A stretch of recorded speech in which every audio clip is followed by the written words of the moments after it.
Hola a todos, en esta oportunidad vamos a ver un tema bastante especial.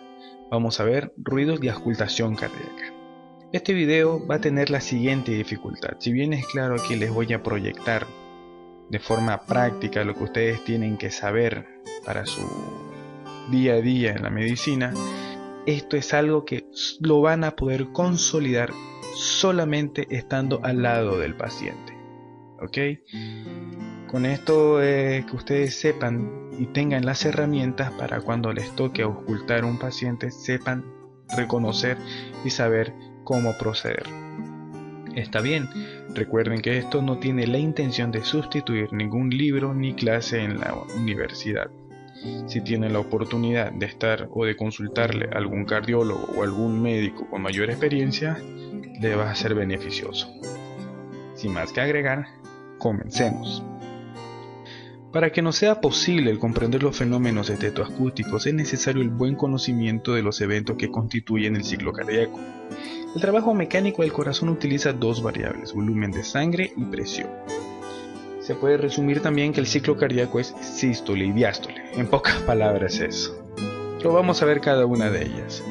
Sístole como una contracción y diástole como una relajación. Cuando nosotros hablamos de contracción, estamos hablando de las fibras miocárdicas determina una elevación de la presión intracavitaria. Del mismo modo, la relajación o diástole, de modo inverso, induce a una caída de presión. ¿Está bien?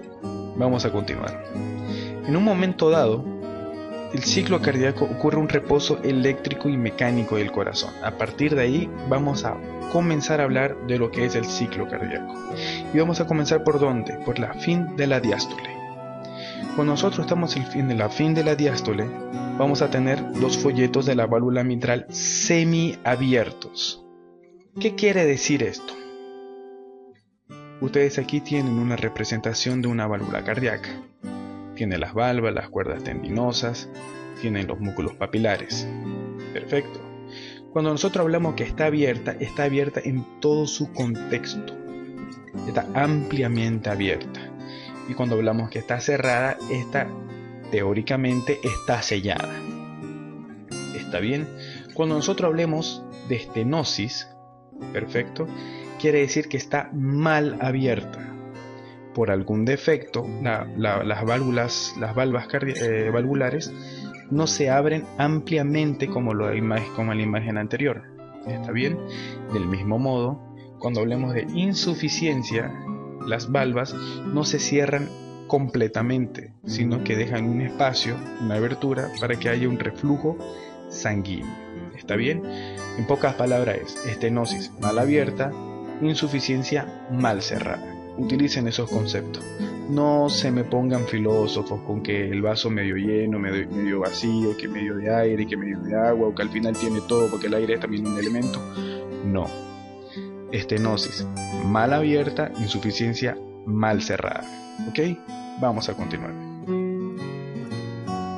Volviendo, los folletos de la válvula mitral están semiabiertos. Esto conduce a que haya una poca o ninguna cantidad de sangre que pase por medios de ellos. Recuerden que la válvula mitral comunica el aurícula izquierda con el ventrículo izquierdo. ¿Está bien? Eso se debe a una pequeña diferencia de presión entre la aurícula y el ventrículo izquierdo, como se lo acaba de decir. Esta fase se denomina llenado ventricular lento. Perfecto. El nodo sinusal en este minuto emite un nuevo estímulo que va a excitar los atrios, cuya musculatura va a hacer que se contraiga a seguir. Como consecuencia de esta contracción, existe una reducción del volumen interno de la aurícula izquierda y una elevación concomitante del nivel presórico en esta cavidad. Continuamos hablando de la aurícula, que resulta de la impulsión de sangre para el ventrículo. ¿Está bien? De aquí en adelante, las valvas atrioventriculares se van a abrir ampliamente, dando posibilidad del flujo hacia el ventrículo, para después mantenerse semicerradas otra vez. La elevación de la presión arterial es seguida por una aumento de la presión ventricular, lo cual vamos a denominar presión diastólica final ventricular. La participación de la contracción atrial constituye alrededor de un 20% del volumen sanguíneo total. Hay autores que hablan de un 20, 30 y otros que se quedan estrictamente en 20, otros hablan de 30, dependerá de la literatura, pero de 30 no pasa. Cuando existe un estímulo eléctrico, pasa por la unión atrioventricular y se distribuye por el haz de His y por la red de Purkinje. ¿Esta qué va a suceder? Excita la musculatura ventricular. Una vez debidamente despolarizada, esta se contrae y eleva la presión ventricular hasta alcanzar y ultrapasar los niveles presóricos intraatriales, que por su vez comienza a decrecer, porque ya hizo su función, recuerden los pasos atrás. En este momento ocurre un cierre de las válvulas, valvas mitrales, ¿ok? En lo que se constituye el primer ruido cardíaco. Entonces tenemos que el primer ruido cardíaco es el cierre de las válvulas aurículo-ventriculares. Nosotros solamente estamos hablando del ciclo cardíaco en la cavidad izquierda, ¿está bien? Vamos a continuar. La creciente presión de la pared ventricular produce elevación intraventricular. El ventrículo acaba por constituirse una cavidad cerrada, pues las valvas de la válvula mitral y aórtica estarán momentáneamente y concomitantemente cerradas. Está bien, todavía no existe una expulsión, una eyección de sangre. Este punto lo vamos a llamar contracción isovolumétrica.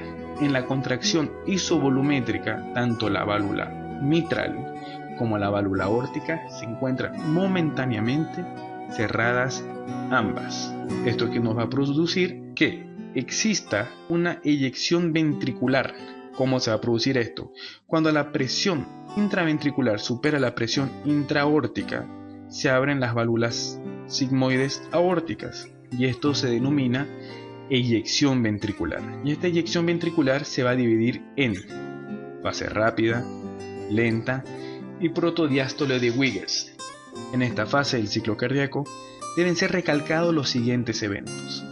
Existe una amplia comunicación entre el ventrículo izquierdo y la aorta que causa un gradiente de presión en torno de los 5 milímetros de mercurio. Esta presión es suficiente para mantener la eyección sanguínea. ¿Está bien? Ahora, existe una caída de la presión interventricular para un nivel inferior al de la aorta que propicia un cierre de las valvas sigmoides aórticas, que va a constituir el primer fenómeno o el primer componente del segundo ruido cardíaco. En este momento se finaliza la sístole en el ciclo cardíaco y este punto se llama relajación isovolumétrica. La relajación isovolumétrica se va a acompañar por la caída de presión decreciente interventricular. Cuando ocurre una caída de presión intraventricular, al mismo tiempo ocurre una elevación de la presión auricular o intraatrial que favorece la abertura de la válvula mitral, iniciando el vaciamiento del atrio izquierdo. Este fenómeno es pasivo y en el momento de que se abren las valvas de la válvula mitral existe un llenado rápido de esta cavidad que se traduce más o menos en el 75% del volumen diastólico en el ventrículo. A esta fase se la denomina llenado ventricular rápido. Merece destacarse los siguientes datos. Durante el llenado ventricular, el relajamiento de esta cavidad continúa hasta que el tono del miocardio vuelva a la normalidad. Recuerden que estamos en la diástole, ¿ok? Hasta que ofrezca una nueva resistencia al nuevo aporte sanguíneo. ¿Para cuándo significa eso? Cuando comience la sístole. Los folletos de la válvula mitral, ampliamente abiertos en este minuto, en la fase del llenado ventricular rápido, se colocan en posición semiabierta otra vez, en el fin de esta fase. debido a una pequeña diferencia de presión entre la aurícula y el ventrículo izquierdo. Este pequeño gradiente de presión se produce del mismo modo significativo a medida que la sangre discurre de la aurícula al ventrículo. Esta fase se la conoce como llenado ventricular lento o reducido. La fase diastólica termina con el periodo de contracción atrial, que es el que ya habíamos visto anteriormente. Y aquí se constituye de nuevo el fin de la diástole. Perfecto. Las válvulas de la válvula mitral de nuevo están semiabiertas, pasa poco o ninguna cantidad de sangre, empieza el llenado ventricular, ya estamos hablando de llenado ventricular lento, y así se repite todo el ciclo cardíaco. ¿Quedó claro? Hablar de ciclo cardíaco se puede resumir en esta tabla, y por favor tomen mucha atención en lo siguiente, porque esto prácticamente lo es todo. El video podría acabar aquí prácticamente. Hablar de ciclo cardíaco, vamos a hablar de R1, R2. No se me pongan exquisito con esta nomenclatura, hay algunos libros que lo ponen S1, S2, en portugués se le pone B1, B2, por bulla 1, bulla 2, ¿está? Vamos a continuar. R1, ¿qué es? Es sístole y R2 es diástole. ¿Por qué R1 es sístole? Porque coincide con el pulso. ¿Está bien? R1 siempre en condiciones fisiológicas, en la gran mayoría de las veces también en las patológicas, coincide con el pulso. Vamos a continuar. Para ello vamos a tener que en la sístole vamos a tener válvulas abiertas, como ser la aórtica y la pulmonar, y vamos a tener válvulas cerradas, como son la mitral y la tricúspide, que estas constituyen el primer ruido cardíaco. ¿Está bien? En la R2, en la diástole, recuerda que la relajación, el momento que se llena el ventrículo, vamos a tener abiertas ¿cuáles válvulas? La mitral y la tricúspide, que son las auriculoventriculares, ¿está bien? Y vamos a tener cerradas ¿qué válvulas? La aorta y la pulmonar. Perfecto. Vean que esto es un juego. En la sístole, las que están cerradas, en la diástole están abiertas. Entonces esto nos va a ayudar mucho en la nomenclatura de darle los famosos nombres a la hora de la auscultación. Si en R1, sístole, tú escuchas un soplo en la válvula pulmonar, recuerda que en la sístole las válvulas aórtica y pulmonar tienen que estar abiertas. Si tú escuchas un soplo en esos focos o en ese foco, en sístole, en esa válvula, vamos a hablar de una estenosis. ¿Por qué? Porque tal como te lo había explicado, en este minuto en que se produce la sístole, la inyección de la sangre, las valvas de las válvulas tienen que estar ampliamente abiertas, pero en este caso están semiabiertas. Perfecto. Por lo tanto, el flujo sanguíneo pasa por una estrechez, ¿ok? Lo que produce un soplo. Esto se traduce como estenosis. Si nosotros escuchamos un soplo en sístole, en el área mitral o tricúspide, donde se supone que tienen que estar cerradas, y escuchamos un soplo, vamos a hablar de insuficiencia. ¿Qué significa insuficiencia? Que está mal cerrada. Perfecto, vamos a continuar. Del mismo modo, en la diástole, ¿qué válvulas están abiertas en la diástole? Las auriculoventriculares. ¿Por qué? Porque estas dejan pasar la sangre de la aurícula al ventrículo. Si está mal abierta, ¿cómo se llama? Estenosis. Si en este caso de la diástole, que las válvulas aórtica y pulmonar tienen que estar cerradas, y aún así escuchamos un soplo, ¿cómo se va a llamar? Insuficiencia. Técnicamente, todo se resume a este cuadro. Si tú eres capaz de dibujarte este cuadro, repetirlo y hacerlo hasta que te lo aprendas, recuerda que R1 siempre coincide con el pulso, ya lo vamos a ver más adelante. La vida se te va a facilitar, ¿ok? Vamos a continuar.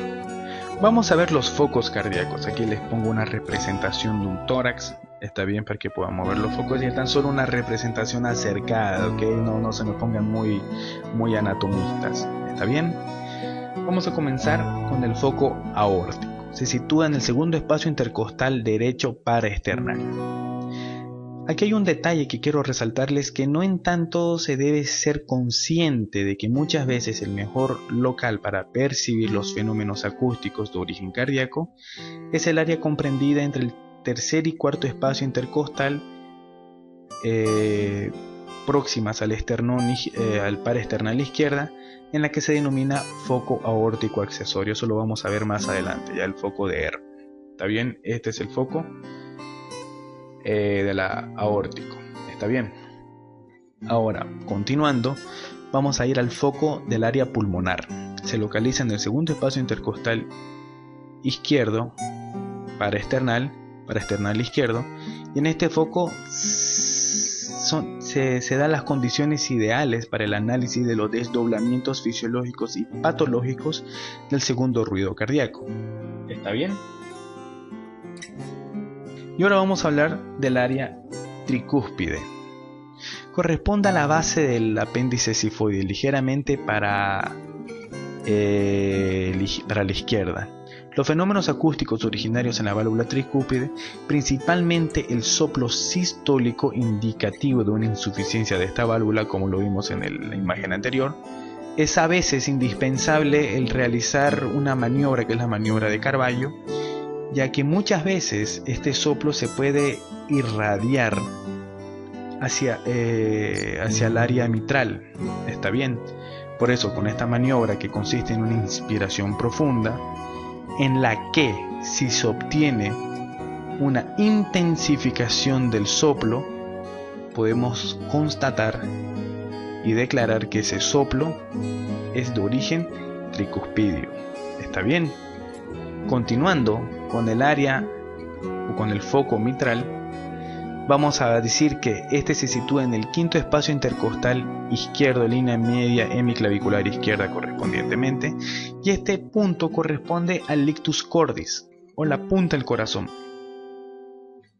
Vale resaltar que todavía en los pacientes con cardiomegalia acentuada, este foco se puede desplazar lateralmente en dirección a la línea axilar anterior. Por eso, antes de auscultar el corazón, es indispensable localizar el ictus cordis, ¿ok? Ya que aquí en esta área serán percibidos de mejor manera los fenómenos estetoacústicos, como alteraciones de los ruidos, estallidos o soplos, ¿ok? Muchos autores sugieren que primero se empiece la auscultación en el foco mitral y que lo hagamos de forma inversa. ¿Está bien? Mitral, tricúspide, pulmonar y aórtico. Y hay un último foco, que es el foco accesorio de Erb, o como ustedes lo quieran denominar. Bien, si todavía no tienes una idea de cómo te puedes acordarte de todos estos nombres, hay un mnemotecno muy simple que es apartamento, ¿ok? Siempre recuérdate de apartamento, que coinciden con aórtico, pulmonar, tricuspidio, mitral, ¿ok? No hay ningún error en cada uno de estos. Hay algunos fenómenos que lo vamos a ver más adelante, en que en algunas estenosis, algunas insuficiencias, estos ruidos pueden tener irradiación, ¿ok? Vale resaltar de nuevo que en el foco accesorio aórtico o en el foco accesorio de Erb también se pueden escuchar y se puede valorar los fenómenos estetoacústicos que puedan afectar la válvula aórtica. Hace parte de la rutina de auscultación del corazón auscultar otras áreas del precordio y sus zonas adyacentes, de entre las cuales se destaca, por ejemplo, a grandes rasgos, el borde external izquierdo, que corresponde a la región situada entre el área pulmonar y la tricuspidia, ¿ok? El borde external derecho, que va del foco aórtico al quinto espacio intercostal derecho, paraesternal también. Es también recomendado auscultar el endoápex o el mesocardio, está bien, que es el área situada entre el foco tricuspidio y mitral y el foco accesorio. Ahí tendrían que hacerse un triángulo medio loco, pero bueno, la literatura lo dice. Tenemos también que auscultar las regiones infra y supraclaviculares derecha e izquierdas, ¿ok? Es también importante la auscultación de las regiones laterales del cuello, de los vasos del cuello.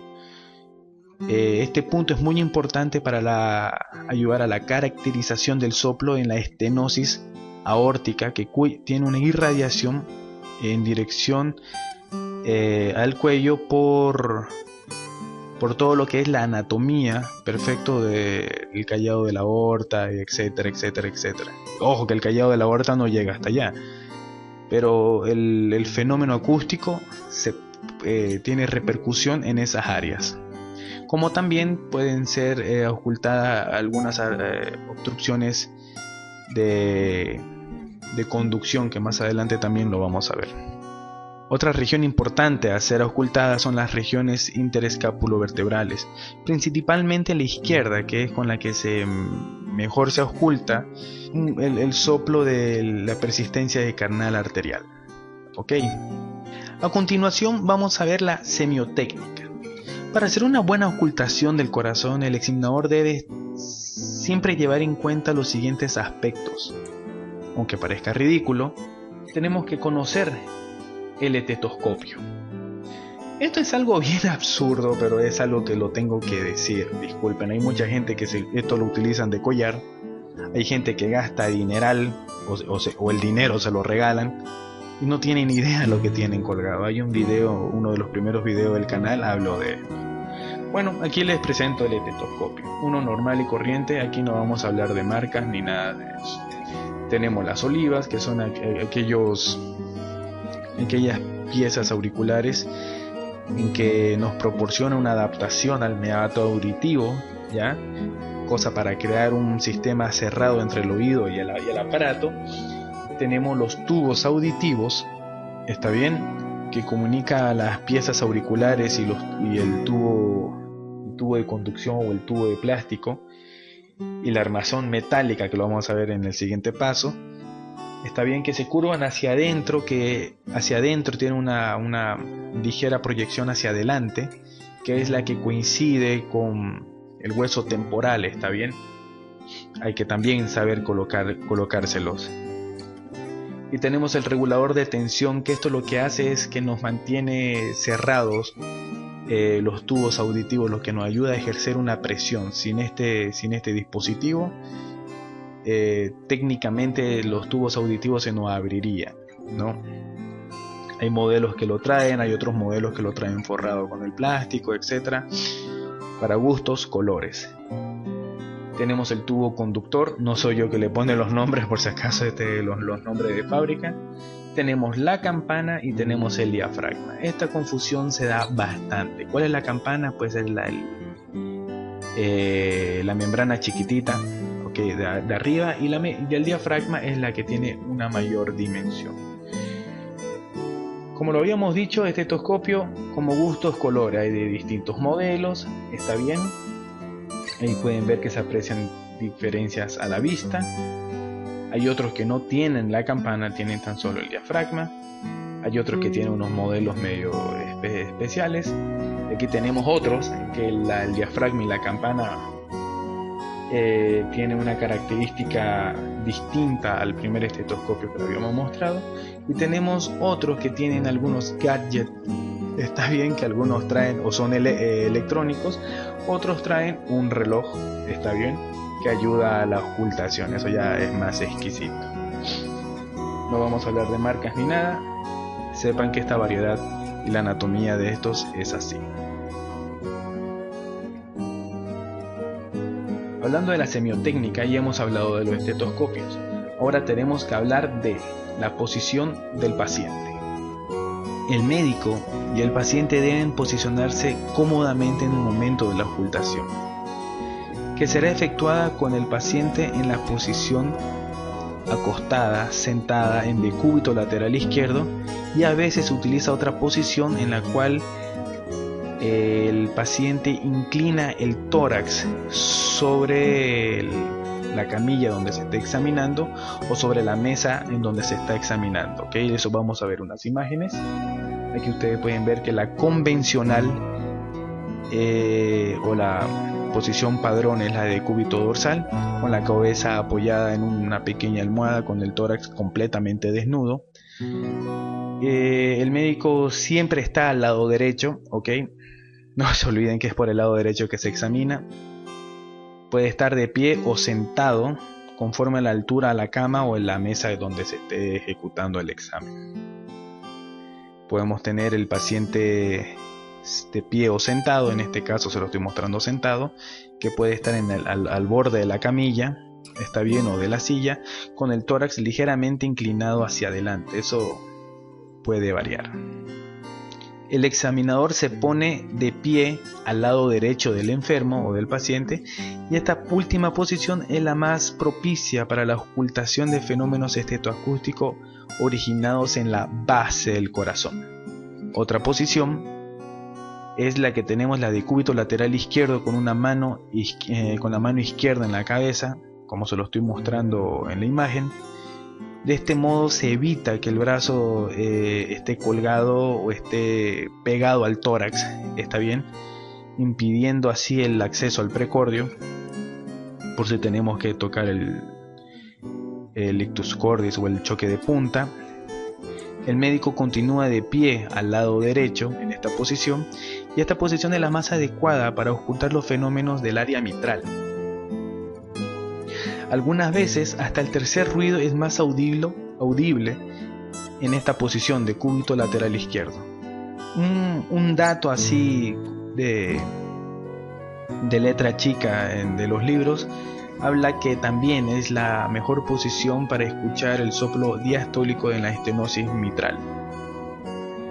Y tenemos la última posición, que es la posición de pie con el tórax flexionado hacia adelante, que es la que nos ayuda a ocultar el soplo de insuficiencia aórtica cuando los ruidos están hipofonéticos. ¿Está bien?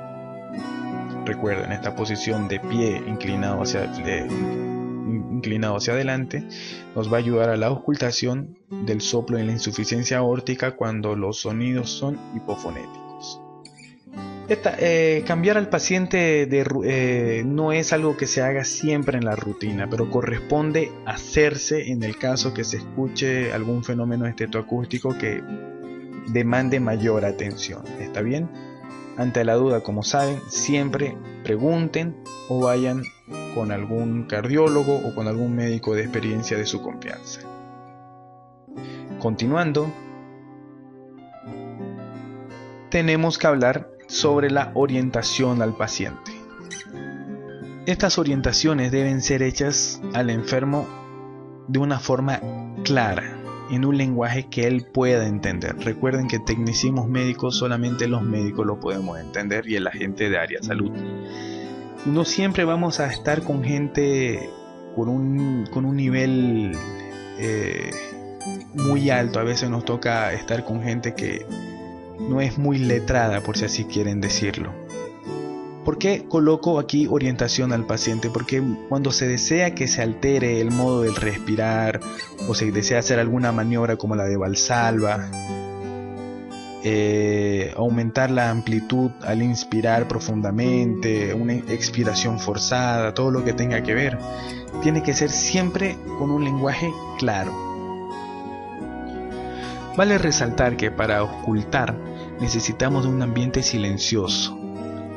Es una condición indispensable para llevar a cabo una buena ocultación, pues los ruidos cardíacos son de pequeña intensidad la gran mayoría de las veces, y para oírlos es necesario un completo silencio. Las conversaciones, los ruidos producidos por los vehículos y otras máquinas muchas veces perjudican la realización de una buena ocultación. Ahora, si están en un servicio y las máquinas están tienen sonido, como lo que es un servicio de emergencia, una unidad de terapia intensiva, pues se las puede silenciar un instante, ¿ok? Y ustedes continúan con su auscultación. Igual, la conversación con el paciente, seguir haciendo la historia clínica a medida que ustedes lo están auscultando y él está hablando, puede perjudicar para poder discriminar algún ruido. Vamos a continuar. Otro punto que tenemos es el receptor y su aplicación. ¿A qué se denomina receptor y su aplicación? Sea del tipo diafragma o campana, esta debe estar levemente apoyada sobre la piel, procurando al mismo tiempo obtener una perfecta coaptación de los bordes en los que se está haciendo la auscultación. La correcta aplicación del receptor, ya sea diafragma o campana, impedirá la captación de ruido ambiental, ¿ok? Las cuales nos puede interferir en la captación de lo que nosotros queremos auscultar. Por último, es necesario enfatizar que el receptor es colocado directamente sobre la piel y debe evitarse esa práctica de colocarla por encima de la ropa del paciente. Vamos a continuar. Las maniobras especiales. Estas maniobras especiales puede ser, como más adelante lo vamos a ver, el hacer ejercicio, la maniobra de Valsalva, pero hay una maniobra en especial que es la de Rivero Carvalho. ¿Cuál es la maniobra de Rivero Carvalho? Es ejecutada de la siguiente manera. El paciente está en decúbito dorsal, está bien que la del padrón, y se coloca el receptor del estetoscopio en el área tricúspide. ¿Recuerdan cuando estábamos viendo la válvula tricúspide? Vamos a repetirlo. Se solicita al paciente que haga una inspiración profunda, ¿okay? durante la cual el examinador va a buscar detectar alguna modificación de la intensidad de este soplo. Estamos hablando en el foco tricuspidio. Si no existe una alteración o el soplo disminuye de intensidad, se dice que la maniobra de Rivero Carvalho es negativa. ¿Está bien? Si por si acaso el soplo aumenta de frecuencia, aumenta de intensidad, se resalta que es tricuspidio. Si por si acaso el soplo disminuye o no cambia para nada, vamos a hablar que el soplo es de origen mitral. ¿Está bien? Esa es la maniobra de Rivero Carvalho. Perfecto. Vamos a continuar. El primer ruido cardíaco tiene dos componentes, tricuspidio y mitral. Vamos a ver de qué trata. El primer ruido cardíaco, el principal elemento de la formación del primer ruido cardíaco es el cierre de las válvulas mitrales y tricúspide. ¿Está bien? El componente mitral siempre antecediendo a la tricúspide, por razones que ya han sido analizados en el ciclo cardíaco. El primer ruido coincide con el ictus cordis o con el pulso carotidio. Ya no se recomienda el tomar el pulso periférico o radial. ¿Está bien? Es de timbre más grave y su tiempo de duración es un poco mayor al del segundo ruido. ¿Está bien? Para representarla se utiliza la onomatopeya tum. Quiero resaltar que en la mitad de las personas normalmente se percibe una separación de los componentes mitrales o tricuspidio, fenómeno que no está relacionado con la respiración y no tiene un significado patológico. ¿Está bien? Del mismo modo, el segundo ruido tiene los siguientes componentes, aórtico y pulmonar. El segundo ruido está constituido por 4 grupos de vibraciones, mas solamente son audibles las que son originadas por las válvulas aórtica y pulmonar. ¿Está bien? Se escucha el componente aórtico en toda la región precordial. En cuanto al ruido originado por la pulmonar, es auscultada en esa área limitada, solamente en el foco pulmonar. En condiciones normales, el componente aórtico precede al componente pulmonar. Durante la expiración, ambas valvas se cierran sincrónicamente, dando origen a un ruido único. En la inspiración, principalmente porque la sístole del ventrículo derecho se prolonga ligeramente en función del mayor flujo sanguíneo de este lado del corazón, el componente pulmonar sufre un retraso que es suficiente para percibir nítidamente los dos componentes. ¿Está bien? Estamos hablando del desdoblamiento del segundo ruido. Este hecho se llama desdoblamiento fisiológico del segundo ruido. El segundo ruido viene después de un pequeño silencio y su timbre es más agudo. Tiene una escucha más seca, de tal modo que la onomatopeya para designarle al segundo ruido está bien. Vamos a verlo. Aquí tenemos una imagen, está bien, del R1, R2, en que tenemos las onomatopeyas tum-ta, tum-ta, tum-ta, tum-ta. ¿Está bien? Ahora los ruidos de desdoblamiento, etcétera, le ponen la L, ¿no? Tum-tla, tum-tla, tum-tla, tum-tla, para hacer la onomatopeya de lo que tú estarías escuchando. Por eso es importantísimo la práctica en todos los pacientes. Perfecto, vamos a continuar. Vamos a ver ahora el tercer ruido o R3.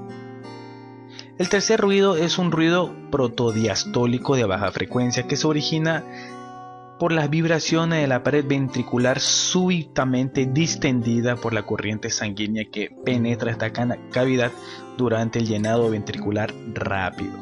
Tanto el tercer ruido como el cuarto ruido son ruidos triples. ¿Está bien?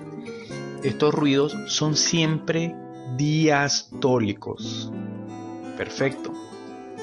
Auscultar un tercer ruido es normal con frecuencia en los niños y en los adultos jóvenes por una adaptabilidad miocárdica del corazón. ¿Okay? Es más audible en el área mitral con el paciente en decúbito lateral izquierdo, y el receptor más apropiado es la campana. Esto porque es un ruido de baja frecuencia. Por en cuanto el cuarto ruido es un ruido débil que ocurre al fin de la diástole, o lo que se denomina también presístole. ¿Está bien? Puede ser oído más raramente en condiciones normales en los niños y en adultos jóvenes. La génesis del cuarto ruido no está completamente esclarecida. Actualmente se admite que este ruido se ha originado por la brusca desaceleración del flujo sanguíneo movilizado por la contracción atrial al encontrarse con una masa sanguínea existente en el interior del ventrículo, en el final de la diástole. Estamos hablando de una rigidez ventricular. ¿Está bien? Solamente como concepto estos dos puntos. Utilicé antes unas palabras que ustedes podrían haberse perdido. Acompáñenme que aquí lo vamos a aclarar. Protosístole es el tercio inicial de la sístole. Mesosístole es el tercio medio de la sístole. Telesístole es el tercio final de la sístole. Del mismo modo, protodiástole es el tercio inicial de la diástole. Mesodiástole es el tercio medio de la diástole. Y telediástole es el tercio final de la diástole. Técnicamente ustedes tienen que saber lo que es proto, meso y tele. ¿Ok? 1, 2, 3. La gran importancia práctica es la diferenciación de los ritmos triples, como lo acabamos de ver, protodiastólicos, como es el tercer ruido, fisiológicos del patológico. Vamos a verlo. Es fundamental y es la llave de la diferenciación en el examen del paciente en su totalidad, pues para considerar una patológico o un tercer ruido son necesarios otros datos que indiquen la existencia de una cardiopatía, tales como una insuficiencia mitral, miocarditis, miocardiopatía, algún shunt izquierda-derecha, como puede ser una comunicación interauricular. ¿Ok? En la ausencia de estas cardiopatías, si escuchas un tercer ruido, por ventura existente debe ser considerada fisiológica hasta que se encuentre o se puede explicar por una causa orgánica. Muchas veces este ruido, o desde el punto de vista estetoacústico, el ritmo triple, tanto como el tercer ruido como el cuarto ruido, le llaman ritmo de galope. ¿Está bien? Esta denominación de ritmo de galope fue creada por el doctor Bougihaut hace casi un siglo atrás, y él fue el que aplicó el ritmo triple como ritmo de galope. Está bien, y hizo su discriminación en el tercer ruido patológico. Para seguir estudiando los soplos tenemos que hablar de su situación en el ciclo cardíaco. Situarlos correctamente en el ciclo cardíaco es la primera y más importante análisis semiológica que se puede hacer. No puede haber duda sobre esto, siendo esencial el reconocimiento del primer ruido y del segundo ruido. Como orientación práctica se sugiere que el examinador durante la auscultación palpe concomitantemente el pulso carotidio y por medio de él discrimine si es sistólico o diastólico. Pero muchas veces esta situación en el ciclo cardíaco pueden tener las siguientes características: sistólico o diastólico, o continuo o sistodiastólico, como también se los conoce. Cuando se hable de soplos sistodiastólicos o continuos, son aquellos que se escuchan durante toda la sístole y toda la diástole, muchas veces cubriendo o enmascarando el primer y el segundo ruido. El examinador debe estar prevenido para no tomar como soplos continuos aquellos que ocurren combinadamente en la sístole o en la diástole. ¿Está bien? Como dato, la parte sistólica de estos soplos continuos acostumbran ser más intensas y más rudas, y son denominados como soplo en maquinaria. Ustedes debieron haberlo alguna vez escuchado. Esto se caracteriza por aparecer más que todo en la persistencia del conducto arterial, en las fístulas arteriovenosas y en las anomalías de los septos aortopulmonares. Otro punto que tenemos que ver es la localización. Un soplo, para localizarlo, se tiene que discriminar el área donde más sea audible. Como punto de referencia se emplean las áreas de auscultación que ya han sido denominadas anteriormente. Cumple resaltar que tanto la localización de un soplo en función de las áreas de escucha no tienen un valor absoluto, pues el hecho de solamente localizarse, por ejemplo, un soplo en el área mitral, no significa obligatoriamente que este sea exclusivo del componente de la válvula mitral. En este aspecto se tiene que tomar la dirección en la que se irradia, ya que esta información contribuye a conocer el local y el origen del soplo. Esto nos va a dar lugar a la irradiación. En la irradiación, ¿qué tenemos? En la estenosis aórtica tenemos una irradiación al cuello, y en la insuficiencia mitral a la axila. Otro punto es la intensidad. No cabe duda que avaliar la intensidad de un soplo tiene una influencia subjetiva. Lo que es para mí no lo es para el colega. No en tanto este aspecto negativo disminuye a medida que el examinador adquiere experiencia. ¿Está bien? ¿Cómo podemos valorar un soplo? Una cruz si corresponde a un soplo muy débil, audible solamente cuando se ausculta con atención en un ambiente extremadamente silencioso. 2 puntos o 2 cruces cuando indica que tiene una intensidad moderada. 3 cruces cuando se habla de un soplo intenso. Y 4 cruces cuando corresponde a un soplo audible, aun cuando se aleja el estetoscopio de la pared torácica, o cuando se interpone entre el receptor la mano del examinador. ¿Está bien? La intensidad de un soplo depende de varios factores, algunos relacionados con la transmisión de las vibraciones sobresaliendo la espesura de la pared torácica. Eso ya lo habíamos hablado atrás. La concomitancia de enfisema o derrame pericárdico o otros directamente ligados a los propios mecanismos de la formación del soplo puede afectar la valoración de esta intensidad. Otro punto que se puede tomar es la relación de la modificación con la respiración o el ejercicio físico. Los soplos de la base del corazón, particularmente de la insuficiencia aórtica, se torna más nítido estando el paciente en la posición sentada, como los habíamos hablado atrás. El ruflar diastólico en estenosis mitral se hace más intenso en el paciente en decúbito lateral izquierdo. Con respecto al ejercicio, en condiciones controladas, si al paciente se le pide que haga un poco de ejercicio, se agite un poco, el aumento de la velocidad sanguínea y al estimular el sistema adrenérgico determina casi siempre una intensificación del soplo. Vamos a dejar este tema hasta aquí. Como comprenderás, es bien sencillo, pero el único problema es que es algo que tú tienes que estar día a día con el paciente. No te molestes si a la hora de auscultar tus pacientes todos están bien. No te enojes. Más bien practica y domina lo que es primer ruido y segundo ruido.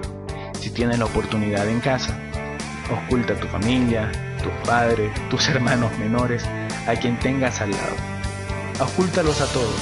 Te darás cuenta que no todos los podrás escuchar de la misma forma.